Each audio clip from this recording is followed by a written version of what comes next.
Welcome dear students, it's Anam Khalid, HOD Chemistry from LIMS University। आप लोगों की organic chemistry की course instructor. आज हम लोगों ने अल्कोहल्स की क्लास जो है वो स्टार्ट करनी है। लास्ट टाइम हमने ईथर्स की क्लास जो है उसके बारे में मुकम्मल तौर पर पढ़ा कि ईथर्स को हम कैसे प्रिपेयर कर सकते हैं, ईथर की क्या प्रॉपर्टीज़ हैं, उसके रिएक्शंस जो हैं वो क्या हो सकते हैं। आज का जो हमारा लेक्चर है वो है अल्कोहल्स पे, कि अल्कोहल्स जो हैं वो क्या होते हैं। जैसा कि आप सब जानते हैं कि अल्कोहल के अंदर फंक्शनल ग्रुप जो है वो OH ग्रुप होता है, यानी ऐसे कंपाउंड जिनमें OH ग्रुप अटैच होगा उनको हम क्या कहेंगे कि वो अल्कोहल है। Alcohols are the family of compound that contain one or more hydroxyl group. जिनमें एक या एक से ज़ायद हाइड्रोक्सिल ग्रुप होंगे उनको आप क्या कहेंगे कि वो अल्कोहल्स हैं। अगर फ़र्ज़ करें किसी भी कंपाउंड में एक OH ग्रुप है तो आप क्या कहेंगे कि वो मोनोहाइड्रिक है। अगर उसमें दो OH हैं तो वो डाईहाइड्रिक। इसी तरीके से पॉलीहाइड्रिक अल्कोहल्स जो हैं वो एग्जिस्ट करते हैं। अल्कोहल्स को रिप्रेजेंट कैसे किया जाता है, इनका एक जनरल फार्मूला है OH, यानी किसी भी कंपाउंड के साथ जब OH अटैच हो जाएगा तो हम उसे क्या कहेंगे कि वो कॉरस्पॉन्डिंग अल्कोहल है। Alcohols are important in organic chemistry. ये इम्पॉर्टेंट होते हैं क्योंकि इसकी कन्वर्जन से आपको बहुत सारे इंपॉर्टेंट कंपाउंड जो हैं वो मिलते हैं। तो यहाँ पर ये हमने जनरल इंट्रोडक्शन पढ़ा कि अल्कोहल्स जो हैं वो किस तरीके से हो सकते हैं। नेक्स्ट में हम देखेंगे कि अल्कोहल्स में हमने ये पढ़ लिया कि अल्कोहल और ये सारी जो क्लासेस होती हैं, जैसे अल्कोहल हैं, फिनोल्स हैं, ये कैसे हासिल होते हैं आपको कि अगर आप एक हाइड्रोजन जो है अल्काइल ग्रुप का या अराइल ग्रुप का उसे रिप्लेस कर देते हैं किसी भी हाइड्रोक्सिल ग्रुप से तो आपके पास अल्कोहल या फिनोल ग्रुप जो हैं वो आ जाते हैं। ये जो अल्कोहल और फिनोल है इन दोनों में क्या होता है, OH ग्रुप होता है, ठीक है। लेकिन ये डिपेंड करता है कि अगर तो अल्कोहल का ग्रुप सिंपल किसी अल्काइल ग्रुप से जुड़ा हुआ है तो वो अल्कोहल्स क्लास कहलाएगी, लेकिन अगर वो किसी बेंजीन रिंग से जुड़ा हुआ है, एरोमेटिक रिंग से जुड़ा हुआ है तो वो क्लास क्या कहलाएगी, फिनोल्स कहलाएगी। अल्कोहल्स की क्लासिफिकेशन देखते हैं कि ऐसे कंपाउंड जिनमें हाइड्रोक्सिल ग्रुप मौजूद होता है उन्हें हम क्या कहते हैं कि वो अल्कोहल हैं। लेकिन अगर अल्कोहल में OH ग्रुप एक हो तो वो मोनोहाइड्रिक अल्कोहल होगा, अगर दो OH ग्रुप होते हैं तो वो डाईहाइड्रिक होगा, अगर तीन होते हैं तो वो ट्राईहाइड्रिक होता है। अब ये डिपेंड करता है कि नंबर ऑफ़ हाइड्रोक्सिल ग्रुप जो हैं वो उसमें कितने हैं। सबसे पहले हम देखेंगे कि ये मोनोहाइड्रिक अल्कोहल जो है वो क्या है। तो मोनोहाइड्रिक अल्कोहल क्या होगी, ऐसी अल्कोहल जिसके अंदर सिर्फ और सिर्फ एक OH ग्रुप मौजूद होगा। डाईहाइड्रिक अल्कोहल में दो OH ग्रुप होंगे और ट्राई जो अल्कोहल होगी उसमें तीन OH ग्रुप जो हैं वो मौजूद होंगे। तो सबसे पहले एग्जाम्पल किसकी उसने दी, इथाइल अल्कोहल की, ठीक है। दो हाइड्रोक्सिल ग्रुप की एग्जाम्पल ये आ गई और तीन की ये हो गई। ये ट्राईहाइड्रिक है, ये डाईहाइड्रिक है और ये मोनोहाइड्रिक अल्कोहल है। मोनोहाइड्रिक अल्कोहल जो होते हैं ये प्राइमरी अल्कोहल भी हो सकते हैं, सेकेंडरी भी हो सकते हैं और टर्शरी भी, डिपेंड करता है कि ये कौन से कार्बन के साथ अटैच हैं। प्राइमरी अल्कोहल में आपके पास जो OH ग्रुप होगा वो अटैच होगा किसी ऐसे कार्बन से जो कि एक कार्बन से सिर्फ अटैच है, यानी ये एक कार्बन से अटैच है। सेकेंडरी अल्कोहल में OH ग्रुप जो है वो अटैच होगा किसी ऐसे कार्बन से जो फर्दर दो कार्बनों से अटैच होगा, तो वो क्या होगा, सेकेंडरी अल्कोहल। टर्शरी अल्कोहल में क्या होगा कि OH ग्रुप किसी ऐसे कार्बन के साथ अटैच होगा जो फर्दर वो किससे आगे अटैच है, तीन मज़ीद कार्बन से अटैच होगा, तो उसे हम क्या कहेंगे कि वो टर्शरी अल्कोहल है। अब हम ये तो हमने देख लिया कि अल्कोहल्स डिपेंड करता है कि उनकी नंबर ऑफ़ हाइड्रोक्सिल ग्रुप कितने हैं।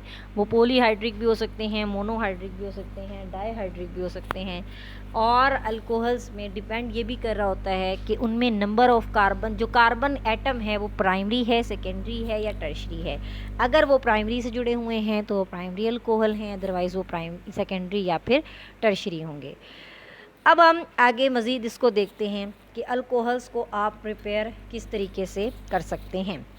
अल्कोहल्स की प्रिपरेशन का सबसे पहला मेथड है हाइड्रोलाइसिस ऑफ अल्काइल हैलाइड, कि आप कोई भी अल्काइल हैलाइड लें और उसकी क्या करें, हाइड्रोलाइसिस करें।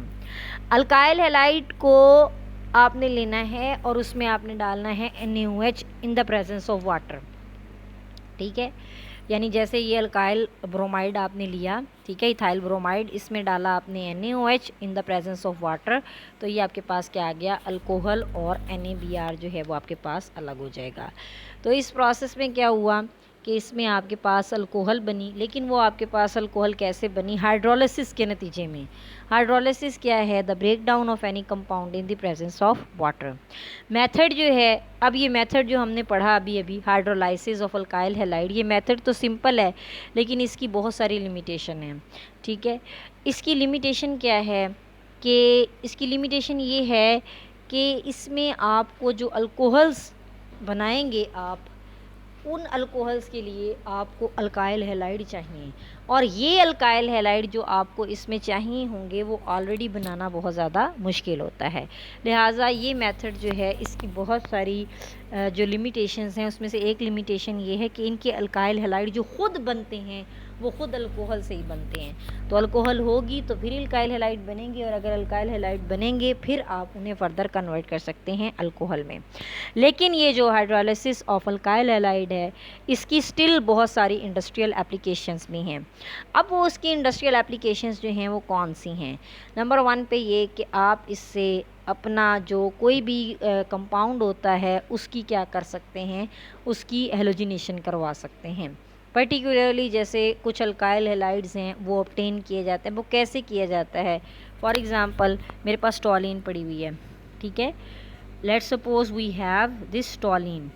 टॉलिन में क्लोरीन डालेंगे in the presence of sunlight यानी HV, तो आपको क्या होगा कि यहाँ से H इस Cl को ले लेगा, क्या बना देगा, HCl। तो यहाँ क्या बच गया, CH2Cl, ऐसे कंपाउंड आ गया बेंजाइल क्लोराइड। फिर आप उसके अंदर डालेंगे OH नेगेटिव यानी कोई बेस डालेंगे। जब आप इसमें बेस डालेंगे तो ये क्या होगा कि OH जो है वो इसके H को ले लेगा, और यहाँ से HCl प्रोडक्ट बन गया।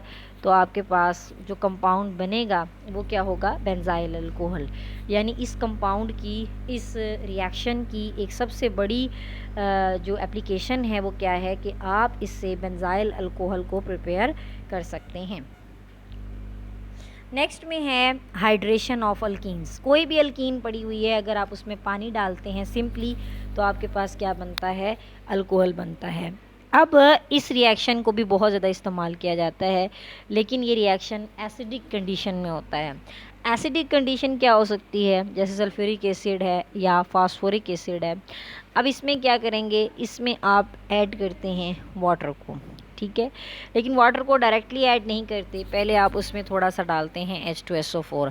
जब आप अल्कीन में H2SO4 डालेंगे तो सबसे पहले क्या होगा, आपका एक अडक्ट बनेगा। अडक्ट का मतलब ये कि वो उसमें एडिशन जो है वो सब चीज़ों की हो जाएगी। तो CH3 यहाँ पर इसका H ऐड हो गया, CH3 हो गया, और यहाँ से बच गया HSO4। तो इस CH2 के साथ क्या आ गया, HSO4। तो ये कंपाउंड आपके पास बन गया। इसमें जब आप वाटर डालेंगे तो वाटर डालने का मकसद ये होगा कि इसको जो है वो H2O का जो है वो OH बच जाएगा, क्योंकि H इसको वापस प्रोटॉन करके क्या बना देगा, H2SO4। तो आपके पास क्या आ गया, इथाइल अल्कोहल वापस आ गया। इसी तरीके से 2-मिथाइल 1-प्रोपीन आप ले लें, उसके अंदर आपने वाटर डालना है, H2O।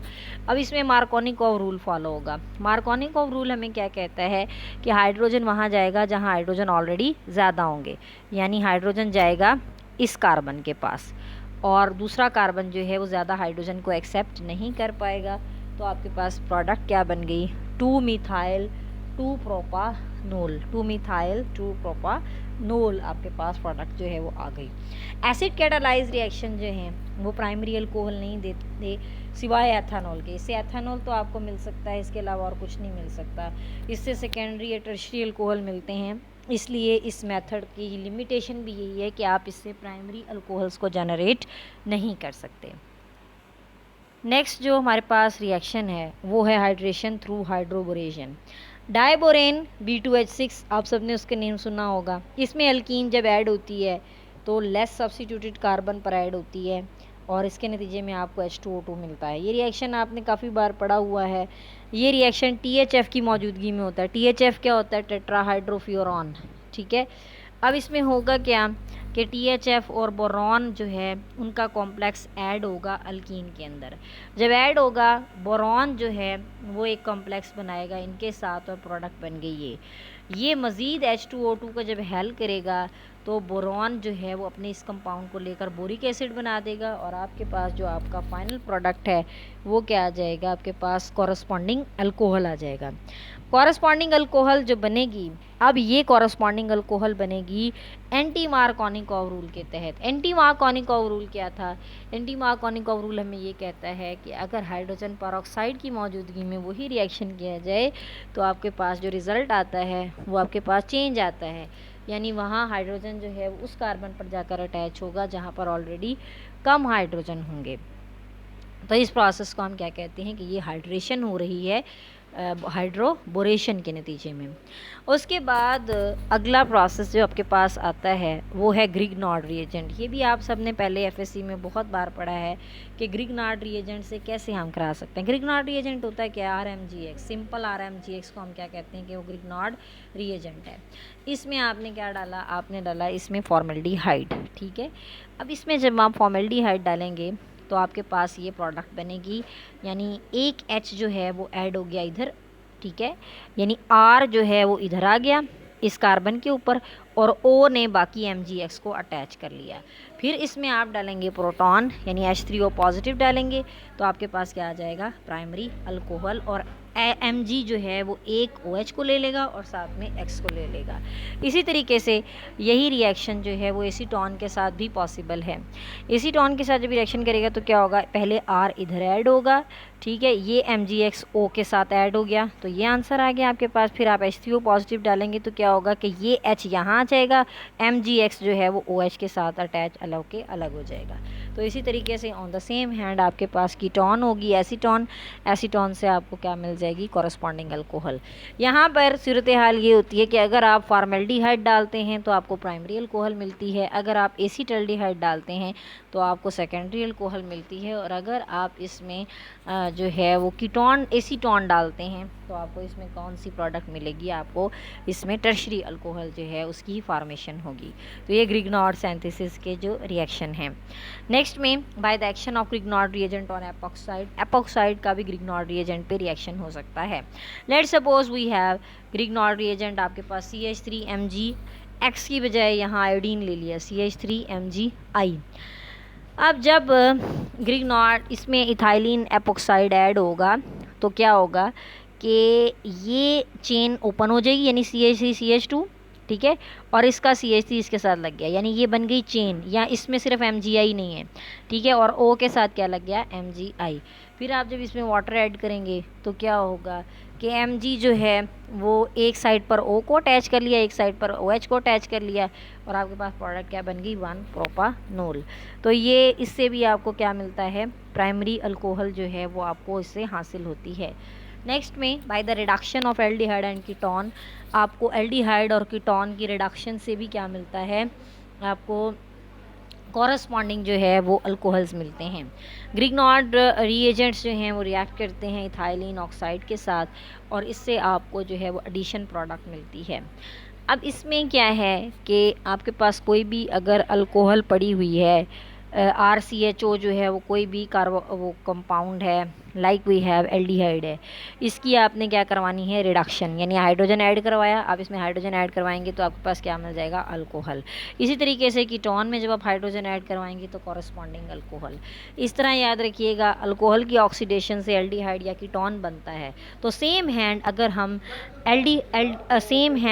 हम एल्डिहाइड या कीटोन में रिडक्शन, जिस तरह से हमारे पास एल्डिहाइड और कीटोन की ऑक्सीडेशन से जो है वो कार्बोक्सिलिक एसिड बनते हैं और अल्कोहल की ऑक्सीडेशन से एल्डिहाइड या कीटोन बनते हैं, इसी तरह से आप उनको रिवर्स जब करते हैं, उनकी रिडक्शन करते हैं, तो आपको क्या मिलता है? अल्कोहल मिलता है। नेक्स्ट में अब ये तो हमने देखा कि अल्कोहल्स को आप किस तरीके से प्रिपेयर कर सकते हैं। अब हम देखना चाह रहे हैं कि अल्कोहल्स को आप इंडस्ट्री में किस तरह बना सकते हैं, क्योंकि आपने इंडस्ट्री में भी अल्कोहल्स को प्रिपेयर करना होता है कि अल्कोहल्स को कैसे आप प्रिपेयर कर सकते हैं। तो सबसे पहले है मैन्युफैक्चर ऑफ अल्कोहल। पहला मेथड जो है इससे आपको मिलता है मेथनॉल, ठीक है, क्या मिलता है इससे आपको? मैथनॉल मिलती है। मैथनॉल क्या है? CH3OH यानी पहला कंपाउंड है जो कि जिससे हम अल्कोहल को बनाते हैं। इसमें करना क्या है, इसमें सिर्फ और सिर्फ आपने कार्बन मोनोऑक्साइड लेनी है और उसमें डालनी है हाइड्रोजन। कार्बन मोनोऑक्साइड में हाइड्रोजन डालेंगे तो आपको क्या मिलेगा, सिंपली आपको उससे कॉरस्पॉन्डिंग जो है वो अल्कोहल मिलेगी, यानी मिथाइल अल्कोहल। सही है। अब मिथाइल अल्कोहल का जो प्रोसेस है वो क्या है, ये इंपॉर्टेंट है। दो गैसेस देखें, आपने इसी को लाइंस में लिखना होगा अगर आपको ये क्वेश्चन आ जाता है तो।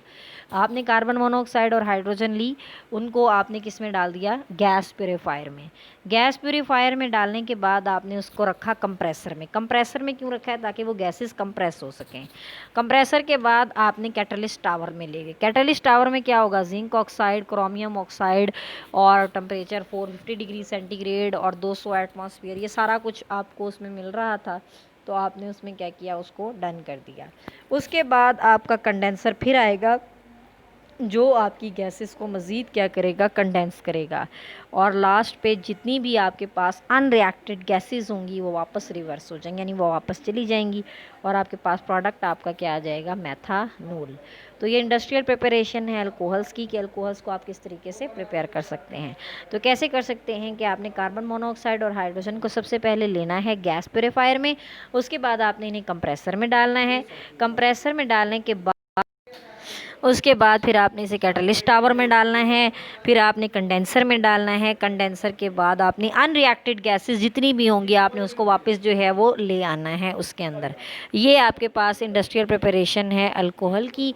मेथानॉल को आप किस तरीके से प्रिपेयर कर सकते हैं। ऑन द सेम हैंड हम फर्मेंटेशन ऑफ शुगर से भी क्या बना सकते हैं, अल्कोहल बना सकते हैं। मेन सोर्स जो हैं वो शुगर के, पहले तो हमें यहाँ ये ढूंढने हैं कि मेन सोर्स शुगर के क्या हैं। वो मोलासिस हैं, जैसे केन शुगर का जो वेस्ट होता है वो है। इससे हमें क्या मिलता है, इससे हमें शुगर मिलती है। सबसे पहले अब इसमें हमें फर्मेंटेशन करनी है। फर्मेंटेशन प्रोसेस के लिए आपको जो टेम्परेचर रखना है वो 25 से 35 तक टेम्परेचर जो है वो आप अटेन इसमें कर सकते हैं। कुछ रिएक्शंस इसमें इंपॉर्टेंट हैं, जैसे सबसे पहले यहाँ लिखा हुआ है आपके पास कि ग्लूकोज से आपने एथेनॉल कैसे बनाना है।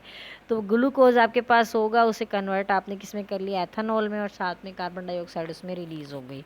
सही है। इसके अलावा फिर उसने उसको ग्राम्स में एक्सप्रेस किया हुआ है। ये चीज़ इतनी इंपॉर्टेंट नहीं है, बल्कि आपने सिर्फ इसमें ये याद रखना है, आपने एफएससी वाले रिएक्शंस जो हैं वो इसके अंदर ऐड करने हैं। एफएससी में आप लोगों को याद होगा कि आपने जो चैप्टर पढ़ा था अल्कोहल्स का, उसके अंदर रिएक्शन लिखे हुए थे, सेम एज़ इट इज़ आपने वहाँ से उन रिएक्शंस को नोट करना है। उसमें क्या होता है कि उसमें पहले सक्रोज़ को वाटर डालते हैं, सक्रोज़ में वाटर डालते हैं, ग्लूकोज और फ्रक्टोज़ मिलता है। फिर आप ग्लूकोज में जब जाइमेज ऐड करते हैं तो आपके पास कॉरस्पॉन्डिंग अल्कोहल जो है वो एड अप हो जाती है। तो ये रिएक्शन आपने उधर से लिखने हैं। इसके अलावा आपको यहाँ ये पता होना चाहिए कि रेक्टिफाइड स्पिरिट क्या है, जो आपको फ्रैक्शनल डिस्टिलेशन से हासिल होती है वो रेक्टिफाइड स्पिरिट होती है। 100% एथेनॉल अगर आपने प्रिपेयर करना है तो आपको पहले एब्सोल्यूट अल्कोहल से गुजरना पड़ता है। आप उसको मिक्स करते हैं बेंजीन के साथ, बेंजीन फिर उसके साथ एजियोट्रॉप बनाता है, फिर आप उसको डिस्टिलेशन में डालते हैं। तो ये जो हैं वो आपके इसमें रिएक्शंस आ जाते हैं। अल्कोहल्स की फ़िज़िकल प्रॉपर्टीज़ क्या हैं, कलरलेस होते हैं, ऑर्डर इनका क्या है, फेंट ऑर्डर है। फेंट ऑर्डर का मतलब मधोशी वाला इसका ऑर्डर होता है, और लेकिन ग्लाइजीरोल जो है वो सिर्फ ऑर्डरलेस होता है, बाकी सारे अल्कोहल जो हैं उनकी स्मेल होती है। सॉलेबिलिटी जो है ये वाटर के साथ मिजिबल होते हैं। यहाँ ये क्वेश्चन आ जाता है कि क्यों अल्कोहल वाटर में मिजिबल होते हैं, तो उसकी रीज़न आप सबको पता है क्यों मिजिबल होते हैं, क्योंकि इनमें हाइड्रोजन बॉन्डिंग होती है। स्टेट फ्लेमेबिलिटी देखी जाए तो ये फ्लेमेबल होते हैं ब्लू और स्मोकी फ्लेम के साथ, यानी ब्लू और स्मोकी फ्लेम अगर दिया जाए तो ये फ्लेम जलाते हैं उसमें। स्टेट क्या है, लिक्विड होते हैं, लेकिन ग्लाइजीरोल जो है वो विस्कस होता है लिक्विड, बाकी सारे लिक्विड है, ये प्योर लिक्विड होती है। एसिड बेस प्रॉपर्टीज़ में ये न्यूट्रल होते हैं, यानी ना तो ज़्यादा एसिड होते हैं और ना ही ये ज़्यादा बेसिक होते हैं। तो नेक्स्ट में फिर हम ये पढ़ते हैं कि इसमें सॉलेबिलिटी की रीज़न क्या है। अल्कोहल वाटर में अंदर सॉल्युबल होते हैं, ठीक है। सॉल्युबल क्यों होते हैं, क्योंकि ये हाइड्रोजन बॉन्ड बनाते हैं। अल्कोहल्स में कोई बॉइलिंग पॉइंट भी ज़्यादा होते हैं एज़ कम्पेयर टू अल्केन, इसका आंसर भी मैंने आपको लिखवाया हुआ है, आपने यहाँ वो भी ऐड करना है। तो फिर आपने इन सब को जो है वो मर्ज करके इसमें लिखना होगा। तो ये स्टूडेंट्स आज का आपका लेक्चर था, इसे अच्छे से पढ़ें। ज़्यादातर ये एफएससी वाला था, इस वजह से इसको जो है वो मैंने जल्दी पढ़ाया आपको। नेक्स्ट में हम इसके रिएक्शंस देखेंगे, तो आप इसको अच्छे से सुनें, समझें। जो बात नहीं समझ आती आप वो मुझसे जो है वो पूछ लीजिएगा। इसे हम क्लास में बाकायदा डिस्कशन भी करेंगे और फिर हम जो है वो फर्दर आगे इसको देखेंगे कि इसके साथ क्या करना है। तो आप तब तक इसको पढ़ लें अच्छे से। Thank you so much students. अल्लाह हाफ़िज़।